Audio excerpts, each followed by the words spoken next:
All right, we're going to jump in. 1 Peter chapter 3 is where we're going to be today. Somebody's excited. I like that. You won't be after you hear this title, this message. A few years ago, I was invited by a friend of mine who's in the wedding industry to do a wedding ceremony of a couple I didn't know.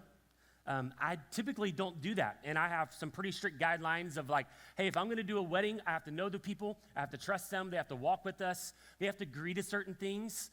There's things that we ask of them because we want to give them godly, biblical counsel, all these things. But my friend of ours called us and said, listen, I've got this couple, they're amazing. And listen, every couple is amazing, right? Evidently. This was not the case. But this couple, that was horrible, and I'm sorry, but that's just the reality. This couple, their pastor backed out 2 weeks away from the wedding, and so she's like, they don't have a pastor. Could you please do it? Could you sacrifice? And I was like, okay, I will do it for you, and if you're putting your word on it that they're good people, then I'll do it. So I showed up. We did a quick premarital counseling session. We talked about marriage stuff. We get to this ceremony. This is the first wedding during COVID that I did, and so it's like there's just people from coming out of town. Do you mask? Do you not mask? What is happening? I don't know. I don't want to be involved in the tension. Is all I knew.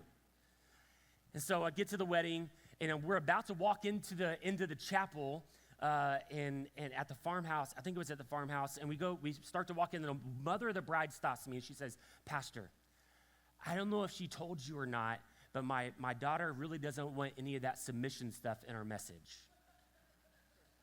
And so I just said, well, it's a little late because we're walking out right now. What I wanted to say as a pastor and be a mean pastor was like, well, actually, that's all that I was going to talk about today. But I didn't, and I smiled, and yeah, let's go inside. There's something that happens in many that when they hear that word submission in the marriage context that makes them defensive. You feel the tension already? It's kind of like, ooh, what is this? What is happening? There's a tension and a pushback when you hear this word submission. There's red flags that can go up, defensiveness, and I believe that there are reasons for those things. That many would have a red flag or some pushback in regards to submission. But we're going to get into some of those. And I also think there's some misconceptions when it comes to this word. And the passage that we're going to be in today is really challenging when it talks about marital relationships and how we are to serve one another. And so we're going to look in 1 Peter chapter 3. As a recap, we've been talking through, Peter has been writing about these household codes in the first couple of chapters of 1 Peter. He's talked about how we are to interact with the government. We are to submit to the government authority. Doesn't mean we have to agree with everything that the government does, but we are to submit because we are living as an alien or a sojourner in a strange world as a follower of Jesus, and so we submit. And then last week he talked about suffering and slavery, which is, every week I'm like, is there going to be a topic in this series where it's like, this is a little bit lighthearted? Evidently not. But here's the thing, as we go through this today, he continues the theme of household codes. So I want you to think through that as we address what he says about wives and husbands. And so let's look at 1 Peter 3, 1 through 7. He says, likewise, wives, be subject to your own husbands, so that even if some do not obey the word, they may be won without a word by the conduct of their wives, when they see your respectful and pure conduct. Do not let your adorning be external, the braiding of hair and the putting on of gold jewelry or the clothing you wear, but let your adorning be the hidden person of the heart with the imperishable beauty of a gentle and quiet spirit, which is in God's sight very precious. For this is how the holy women who hoped in God used to adorn themselves, by submitting to their own husbands. As Sarah obeyed Abraham, calling him Lord, and you are her children, if you do good and do not fear anything that is frightening. Likewise, husbands, live with your wives in an understanding way, showing honor to the woman as the weaker vessel, since they are heirs with you of the grace of life, so that your prayers may not be hindered. I want to give a few thoughts before we dive into this. This passage obviously leans heavily towards the women. Out of the 7 verses that we're studying this morning, 6 of them are geared towards wives. 1 of them is towards the husbands. And it feels a little bit off-weighted, doesn't it? It's kind of like, well, shouldn't there just be like a levelness to what is happening here? If you're going to talk about submission, how about you talk about godly husbands as well? It kind of has this off tilt to it, it feels a little bit. But 6 of them towards wives, 1 towards the husbands. And I just want to give you some clarification. This is not me today just going after wives. I want you to leave here and like, well, Derek just really enjoys preaching hard to the wives. That is not the case. In fact, I've probably stressed over this message more than most of the messages throughout this entire series. In fact, I asked my wife, my mother-in-law, I asked 2 of my sister-in-laws, what does it look like in the sense and the role of a godly wife submitting to her husband? Because it would be easy for me to pick up the scripture and let's just talk for 45 minutes, and I'm going to tell you what does it look like to be a godly wife. I know nothing about being a godly wife. I know what it's like to be me, and I know it wouldn't be easy to be living with me. Peter makes this clear that this topic does not diminish or lessen the value or the importance or the role of wives. I want you to hear that if you don't hear anything else today. Your role as a godly wife is of utmost importance. One of the things that I think is so important for what's happening in our culture and our world. We need more women in our world that are saying yes to God and saying yes to their family and loving and serving and raising people and raising children that are going to go into this world as everyday followers of Jesus, as missionaries that go off the college campuses, that go into the workplace, and we're going to see a revival that takes place by the young people in our world. We need more of that. And so your role, whether you're a working mom or a stay-at-home mom, it doesn't matter. Whether you're a wife and you don't have children, whatever the case is, we need you. I want you to hear that today. This is not a message that we would say, hey, we are going to preach this message so we can self-service the husbands this morning and make your marriages way better. That is not what we're doing. Verse 1. Let's look back at 1 Peter. He says, likewise, wives, be subject to your own husbands. This word subject many times is translated as submit. Submit to your own husbands. This is a key distinction in this entire passage, because what this is not an admonishment for wives to submit to all men. Do you hear that? Not the phone, but you hear what I'm saying? This is not an admonishment for you to submit to all men. Women, I want you to hear me, because there are some people that have taken these verses and they've pressured them and put them in different contexts and taken them out of context to say that you as a woman are lesser and you need to submit to everyone. That's not what Peter is saying. What does he say? Submit to your own husbands. That's all he's saying here. Not submitting to all men. You don't have to walk around as a servant towards other men and bowing your head at other men. That is not what Peter is saying. And so before we really dive into a few points on what submission is, I want to talk about what submission is not. Because I'm going to speak clearly and frankly this morning, because I think there are some men that need to hear this as well. Okay, just checking, men.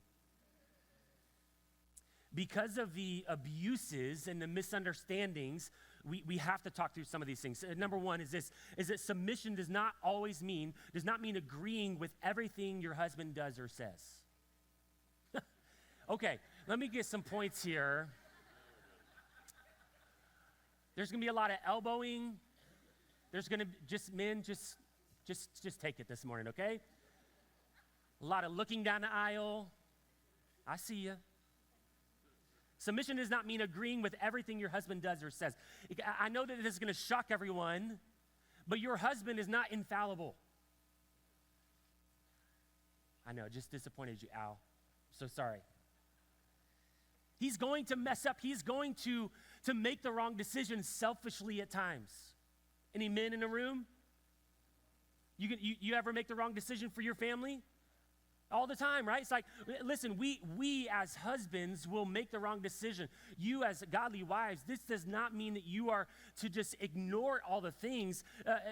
You are not to just sit back quietly and nodding your head as your husband runs your family off a cliff. Yeah, you You as a godly wife does not mean that you have to agree with everything he does or that he says. Many times, or more times than we want to admit, men, if we're being honest, we need our wives to speak wisdom into us rather than staying silent. We need it. Number 2, submission does not mean that you lose your opinion. I need y'all to really work with me here, okay? So the little amens and the I'm used to preaching to teenagers, and this is what it feels like every Wednesday night. I just want you to know when you're a youth pastor. Submission does not mean that you lose your opinion. One of my mentors recently told me, he said, isn't it funny how the Holy Spirit's voice sounds an awful like your wives? What he meant by that is that our wives have godly wisdom, and they are to share that and to help bring information to us and help us to learn. Do not stop, wives, sharing information with your husband, godly wisdom with your husband, please. Doesn't mean that you lose your opinion. Doesn't mean that you lose your ability to influence your husband and to help make decisions with your husband. I can promise you one thing, if there's anything else, your husband needs your wisdom. He must have your wisdom. If I told you guys how many times that I did not see something that Lindsay did and she brought it up and I was like, oh no, and she ended up being right, it's pretty embarrassing. Like, I shouldn't be your pastor. Because she sees things and she senses things that I don't see, that I don't sense. And then she needs the freedom to be able to say, hey, I trust you, but I don't think this is right. Wives, we need your wisdom as husbands. The third thing is that submission does not mean that you cannot lead. Some of the best leaders that I know are women. This is a generalization, I know, but they are typically way more empathetic than men. Is that true in your marriage? Raise your hand if that's true in your marriage. The wives are more empathetic. That's way, I mean, my house, it's like, whew. Typically, they're more empathetic. They feel things differently than we feel. They see things differently than we see them. We need to see that and celebrate those things. There's so many qualities that women have that men long to have as leaders. Lindsay herself, she speaks into things around here at Collective. She sees things, again, like I don't see. She has experiences that I don't have. I don't need to be involved in every decision. I need to allow other people as a leader to come in and to speak and to lead and to do the things that they're called to do. You as a woman, you as a godly wife, you are created to carry a unique and special gift. And my encouragement to all of you is use it. Use that gifting. Use those abilities. Use those opportunities that you have walked through. If you've been keeping up with the news, you've probably heard the uproar, maybe the first time you've ever heard this player's name before, about Harrison Butker. NFL kicker. It was being accused of saying that women just need to live in the kitchen or to be a homemaker. First of all, that's not what he said. And I don't know why the world would be surprised that somebody that is Catholic held Catholic views.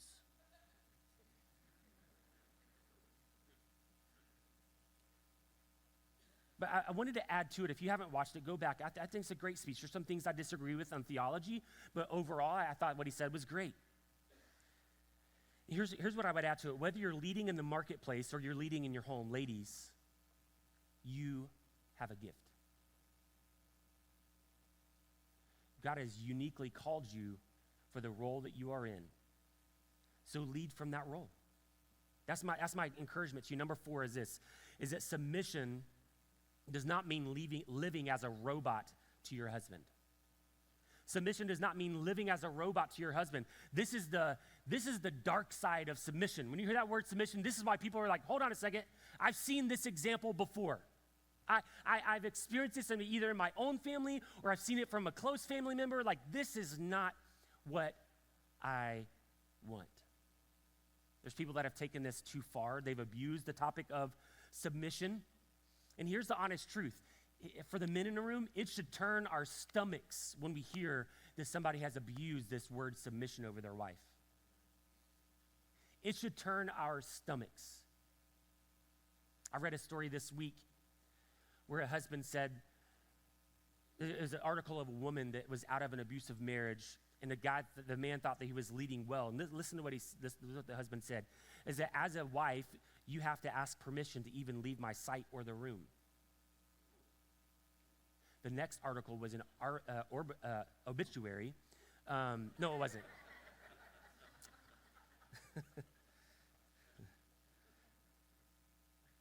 That's not submission. That's abuse.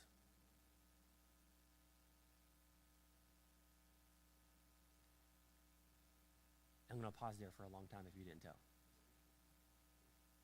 Husbands, we are to lead our wives, not control them.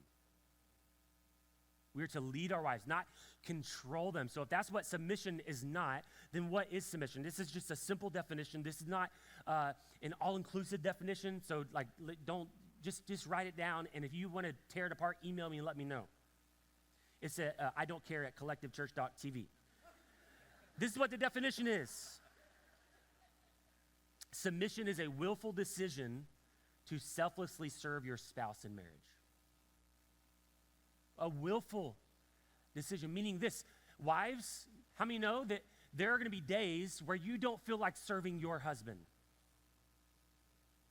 Come on now, I know we get the phone calls. We get the emails. Any wives? No, you don't want to say it? The husbands have been amening. Thank you. There's days that you don't want to serve your husband. So it is a willful decision. It is a decision that says, you know what? I'm going to take the lead of Jesus here. I'm going to serve you although I don't want to, because Jesus served us even in the darkest moments. And then selflessly, we serve our spouse in marriage. I asked Lindsay, what does it look like for you as an example? For you to submit to me as the leader of our home, what does this look like? And there's been many times in our lives that we've made big decisions, job moves, or selling and buying a house. You know what that I don't do is I don't walk around my house and say, this is what we're doing, you need to get in line. I don't do that. And I know that's probably an exaggerated example. But you may not say it that way, but you live that way. And that is not what Peter is saying that submission is. And so there have been times where we made big decisions, whether it be job choice, planting a church. When I look at Lindsay and I say, I feel like God is telling us to step away from a secure salary, like I don't know what's next. And it's like, you better know that you heard from the Lord on that kind of stuff. And so for her, she said there's been times where big decisions have come up and she trusted that I was being led by God and not just making a random decision. That's what submission looks like. It's not stay in the house, only take care of the kids and never share your opinion and stay in the kitchen. That's more cultural. That was more cultural years ago than it was biblical. So we have to pay attention to how we're talking about this submission thing. And he goes on in verse 1, he says, so that even if some do not obey the word, they may be won without a word by the conduct of their wives, when they see your respectful and pure conduct. Peter's main point in writing this was not only for marriages and healthy marriages. He was saying, first of all, if you are a wife that is a follower of Jesus that has a husband that is not, live your life in such a way that he's going to look at it and he's going to say, wow, I don't know what it is about you, but there's something different and I want what you have. So he's focused on that. So there's a couple of things here is, first of all, biblically, as a follower of Jesus, the encouragement is for us to not be in relationship or marriage covenant with somebody that is an unbeliever, to be unequally yoked. When we were in student ministry, we used to call it missionary dating. I'll let that settle for a moment. It's like some good, godly teenager, and it's like they start dating somebody that doesn't follow Jesus, and they're like, but, one day they're going to come to know Jesus. It's going to be amazing. And you're like, it never works out. But Peter knows this, is that we are human, and sometimes because of the realities of this world, you might find yourself in that situation.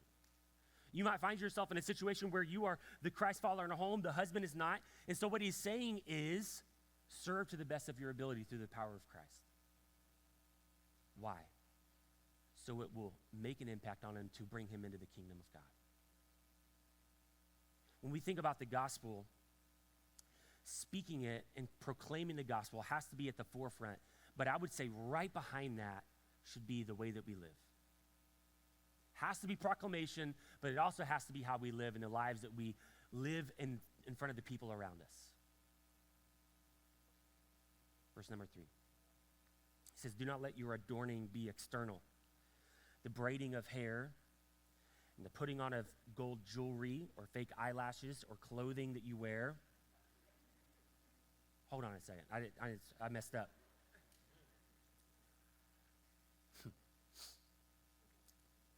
Some of you are going to leave here like, all right, I'm not never doing that again. There's a lot of cultural things that are happening here. And so we're going to do our best to sort through them. First of all, let's talk about the braided hair and the jewelry. Anybody ever been to a Pentecostal church? You're like, yep, won't forget that one. You go to the Pentecostal church, not like charismatic, but like real Pentecostal. You might even see them at the restaurants. So after church, you go and they don't have makeup, they don't cut their hair, they don't wear jewelry. And listen, there are some godly, God-fearing people that love Jesus and love the Lord that are Pentecostal. This is not to push back towards against Pentecostals like everything you do is wrong. But I do think that they've taken this out of context to say that I can't wear jewelry and I can't cut my hair and I can't put on makeup. They've making this something that Peter never intended it for it to be. In the ancient world, a lot of attention was paid to the outward appearance. And so for a lot of these wealthy women, what they would do is they'd braid their hair in very elaborate designs, and they would put gold jewelry and whatever you call those gold clips they used to put in their hair. I don't know what that is. Anybody remember? It's like a little... No, they call it something. There's a name for it. It's scrunchy. Thank you, sir.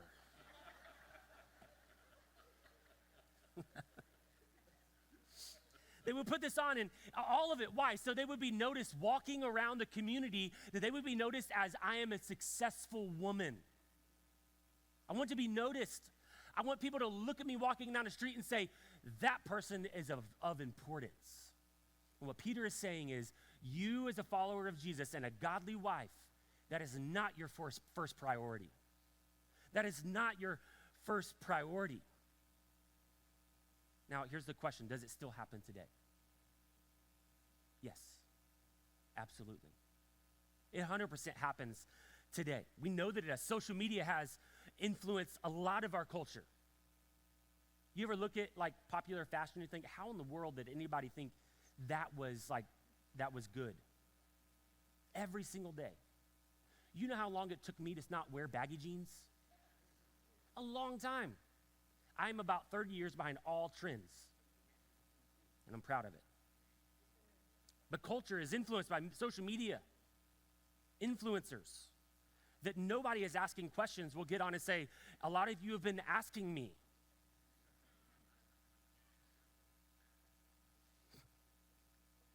And so Peter's trying to get at the heart of the issue, and he's not saying that dressing up or wearing jewelry is a bad thing. He's not saying that you can't look pretty and feel pretty going out and doing all the things. Like, go do it. Peter's fine with that. The gospel, Jesus is fine with that, but he's giving us a caution. He's saying, be careful that you don't pay too much attention to it. Be careful that you don't pay so much attention to the outside that you forget what Peter says next in verse 4. He says, but let your adorning be the hidden person of the heart,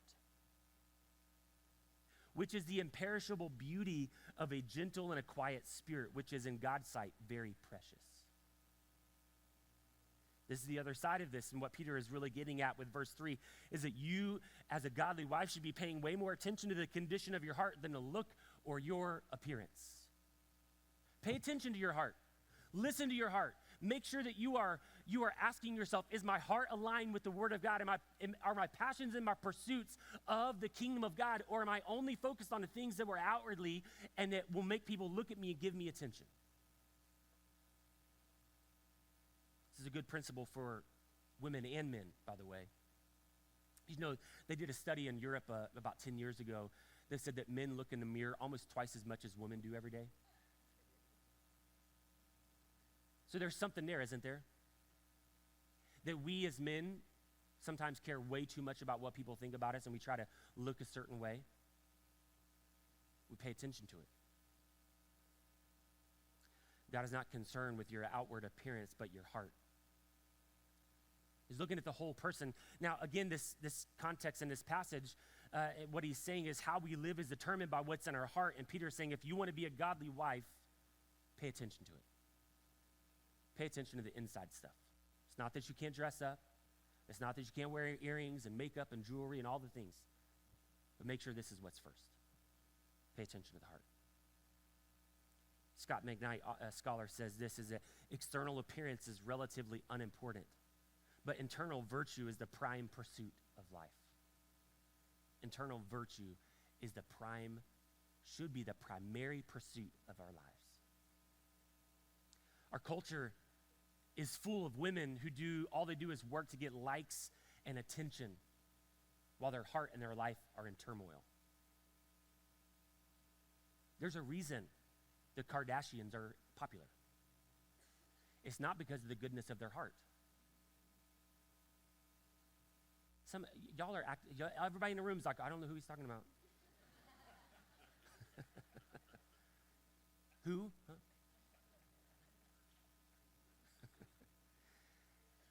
It's not because of their charity.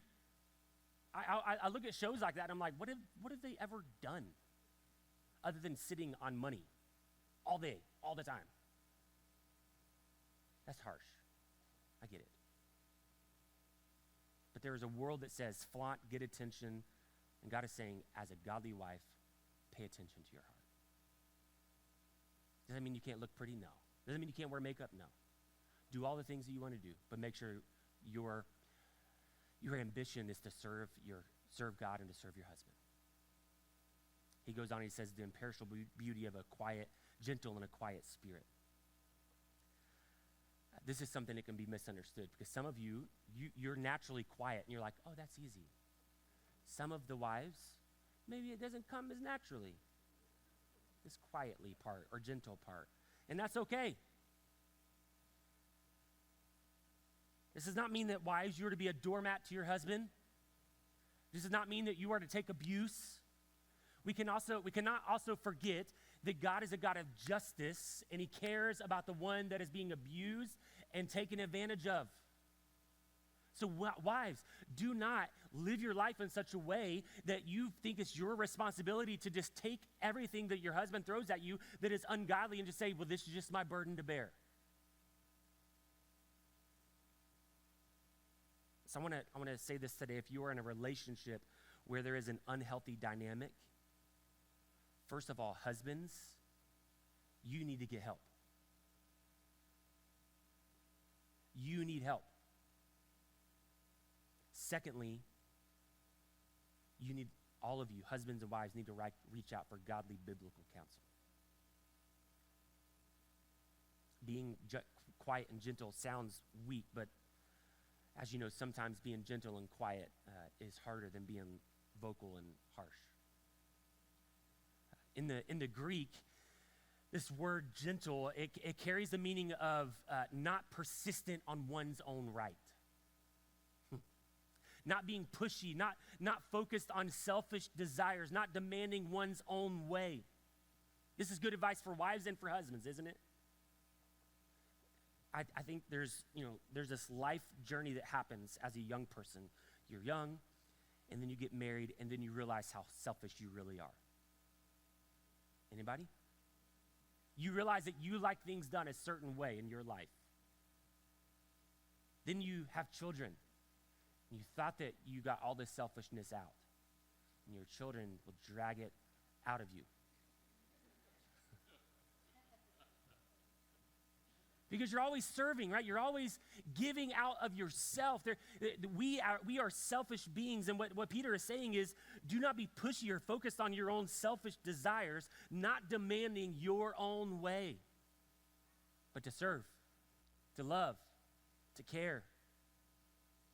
Not looking out for yourself, but looking for opportunities to serve your spouse. Again, Peter's focus is on an unbelieving husband. He's saying, if you are married to an unbeliever, serve your husband. He's going to preach a gospel to him. Verse 5 and 6. For this is how the holy women who had hoped in God used to adorn themselves, by submitting to their own husbands. And Sarah obeyed Abraham, calling him Lord, and you are her children. And if you do good and do not fear anything that is frightening. Uses an interesting illustration here because it was common, and it's common in the New Testament for the writers to look back at the patriarchs or the matriarchs of the faith, Abraham and Sarah, and you see these great heroes of the faith, and they're always looking towards them and saying, look at how they did it in the beginning. And this is what Peter is saying here. He's saying, uses Sarah and Abraham. And this is a very unique and funny illustration that Peter would hearken back to this, but it's also sweet in its own way. Sarah is hiding behind the tent, and the angel is telling Abraham, your wife is going to have a baby, and they're already old. And if you know the story, what happens is Sarah, in the middle of that, she laughs at this angel telling her husband that she's going to have a child. And she's like, now that I'm old, like I have nothing left, and now you want to give me a children? Now you want to give me a son? Like, wow, this is wild. And she laughs. And then she calls Abraham Lord in the middle of that. Now, this is a cultural thing. Many wives called their husbands Lord or Master. This is, husbands, you're not going to go home today and say, from here on out, I am named Lord and Master. I don't like doing funerals. But he uses an illustration to say, in the craziest of circumstances, how does Sarah address her husband? She calls him Lord. In the chaos of this situation where she's like, are you serious? Like, I'm 100 years old and now I'm going to have a baby? But in the middle of it, you can see even her submission to my husband. There's this service. She's like, it's wild. But if this is what God has and the Lord is leading through my husband, I'll do it. I'll submit to that.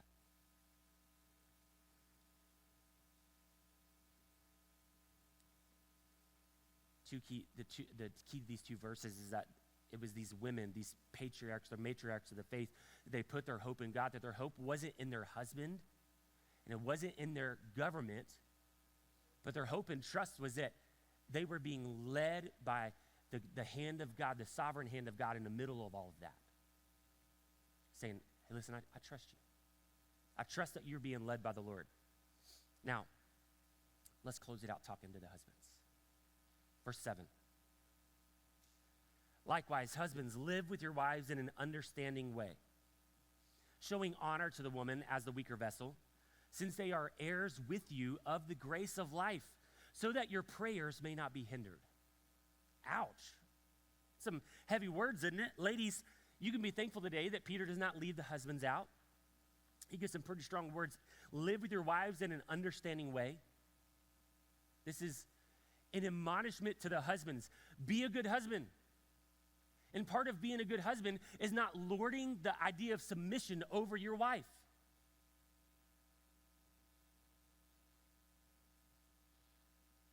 In fact, when we read Ephesians chapter 5, we see that Paul and Peter, both of them together, they put responsibility, a lot of responsibility on the husbands, where he says, we as followers of Jesus, we are to love our wives as Christ loved the church. When I hear that, that's convicting. I know that I fall short of that. Anybody else in the room? We're to love our wives as Christ loved the church. That's a sacrificial love. That's a love that would lay down your life for your spouse. It's not a love that says, be quiet and do what I say. And again, I know for many of us in the room, we would not say it that way, but we want it that way. That's not the design that God has given you and your family. The design of marriage is not for you as a husband to get everything that you want, the way that you want it and when you want it. I'm just going to be honest, it would not be good for you as a husband if that's the way it was.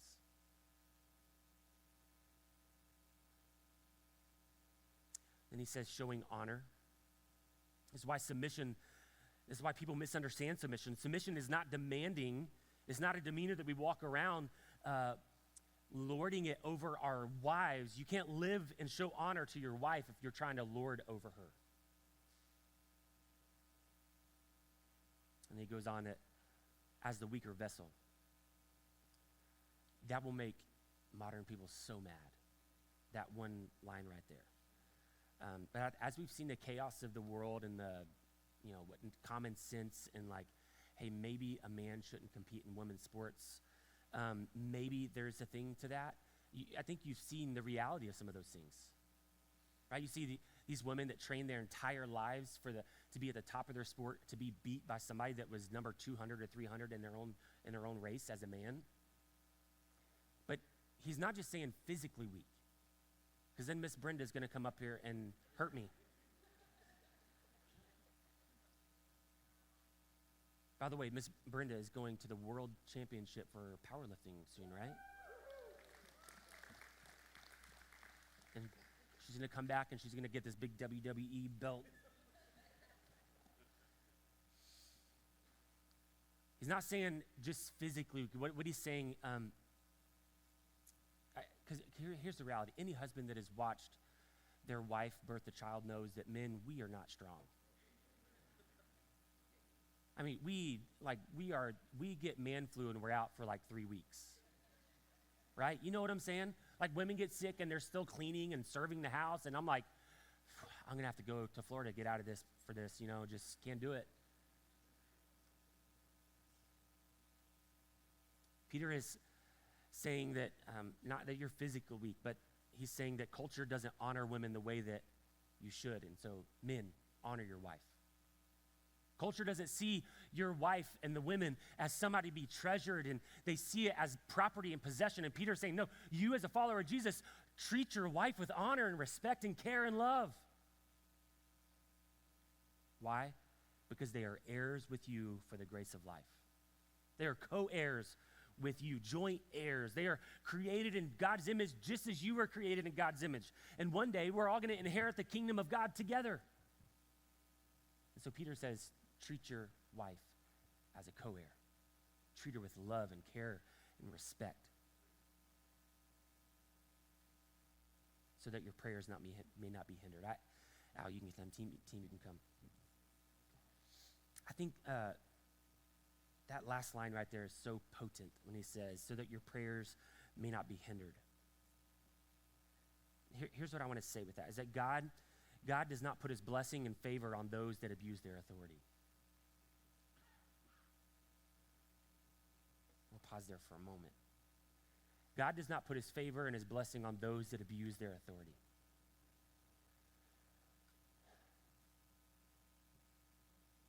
We sometimes forget that our actions make a difference in the kingdom. And what Peter is saying is, if you think it's all that on the women, I want you to look at verse 7 when he says, listen, if you don't treat your wife the way that God has called you to treat your wife, then the Lord's not even going to hear your prayers. That's sobering. That should be like, wait a second. And so what Peter is really getting at, although he only spent 1 verse on the husbands and 6 on the wives, he's really getting hard on the husbands here. He's like, listen, you as the leader, you as the husband, you need to be doing the things that God's called you to do. Love your wife, serve her, respect her, care for her. Don't lord submission over your wife. Let's do it. Bow your heads with me.